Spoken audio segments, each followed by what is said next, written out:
আসসালামু আলাইকুম, আমি শুভ আইসিটি ক্যাম্পাসের পক্ষ থেকে সবাইকে স্বাগত জানাচ্ছি। আজকের ক্লাসে আমরা আলোচনা করব চিহ্নযুক্ত সংখ্যা নিয়ে। চিহ্নযুক্ত সংখ্যা পদ্ধতি মূলত ব্যবহার করা হয়ে থাকে কোনো পজিটিভ সংখ্যাকে নেগেটিভ সংখ্যাতে রূপান্তর করার জন্য। আর কোনো পজিটিভ সংখ্যাকে নেগেটিভ সংখ্যায় রূপান্তর করতে তিনটা পদ্ধতি ব্যবহার করা হয়ে থাকে। একটা হলো প্রকৃত মান গঠন পদ্ধতি, একের পরিপূরক, এবং আরেকটি দুইয়ের পরিপূরক পদ্ধতি।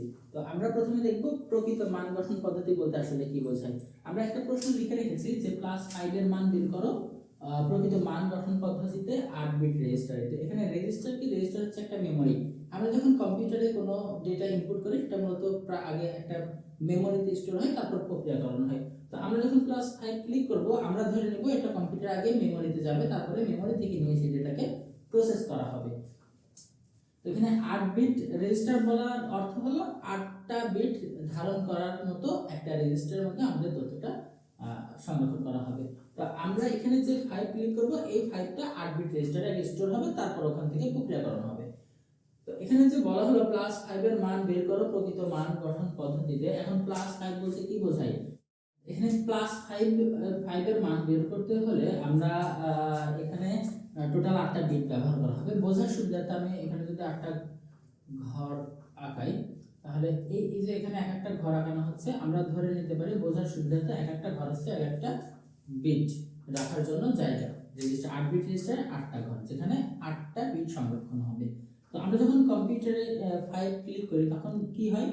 এই 5 ক্লিক করার সাথে সাথে 5 এর বাইনারি মানটা কম্পিউটারে যাবে। তো 5 এর বাইনারি মানটা কিভাবে যাবে? আমরা যারা সংখ্যা পদ্ধতি জানি তারা আমরা এই পদ্ধতিটা ব্যবহার করে মান বের করতে পারি যে 5 এর বাইনারি মান আসলে কত। 101, এটা আমরা জানি। তাহলে এখানে আমরা 101 দিলাম। এই যে 8টা বিট থাকে, এই 8টা বিটের যে এই 8 নাম্বার বিট, এটাকে বলা হয় চিহ্ন বিট। চিহ্ন বিটের কাজ কি? এই সংখ্যাটা পজিটিভ না নেগেটিভ এটাকে প্রকাশ করা। আমরা জানি যে +5 মানে এটা একটা পজিটিভ সংখ্যা, কিন্তু কম্পিউটার তার প্লাস বুঝবে না এইভাবে। কম্পিউটার 0 আর 1 বুঝবে। তো কম্পিউটার যেটা বোঝে, আমরা যদি আমরা যেটাকে প্লাস দ্বারা বুঝি, কম্পিউটার প্লাসকে 0 দিয়ে বুঝবে, আর যেটাকে মাইনাস বুঝি সেটাকে কম্পিউটার 1 দ্বারা বুঝবে। তাহলে এখন 5 এর মান তো আমরা এখানে দিয়ে দিলাম, আর এই চিহ্ন বিটটা দ্বারা প্রকাশ হবে এটা পজিটিভ না নেগেটিভ।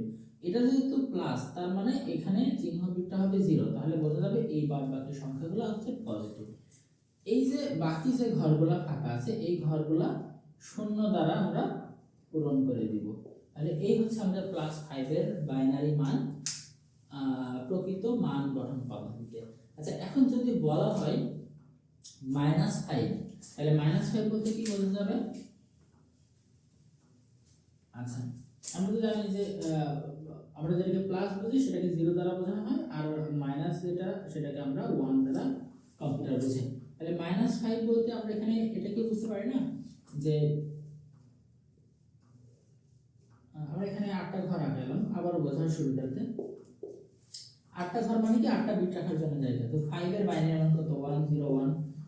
আর প্রকৃত মান গঠন পদ্ধতিতে যেটা হয়, চিহ্ন বিটটা কি হবে? চিহ্ন বিট প্লাস হলে আমাদের চিহ্ন বিট হবে 0, আর মাইনাস হলে চিহ্ন বিট হবে 1। তাহলে এটাও তো এখানকার চিহ্ন বিট, তাই না? তাহলে এই মাইনাসের কারণে এটা হবে 1, আর বাদ বাকি ঘরগুলো 0। এইভাবে কিন্তু আমরা প্রকৃত মান গঠন পদ্ধতি ব্যবহার করে যে কোনো সংখ্যা পজিটিভ এবং নেগেটিভ সংখ্যা নির্ণয় করতে পারি। এখানে হতে পারে 10, 15, 20, 25 যে কোনো সংখ্যা হতে পারে।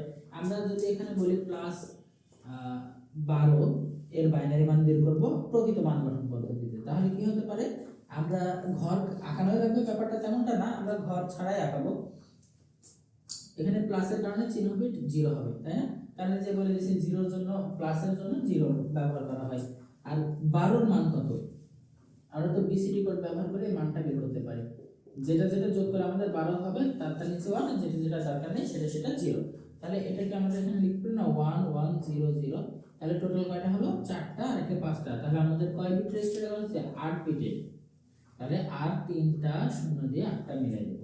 এখন যদি বলা হয় -12 এর মান বের করো প্রকৃত মান গঠন পদ্ধতিতে, তাহলে যেটা হবে সেটা হলো -12 যদি বলে মান বের করতে, তাহলে আমাদের 12 এর মান তো ঠিকই থাকবে, এখানে 0 0 0 1 1 0 0, শুধু চিহ্ন বিটটা পরিবর্তন হবে। তাহলে বোঝা যাবে এটা হচ্ছে নেগেটিভ সংখ্যা।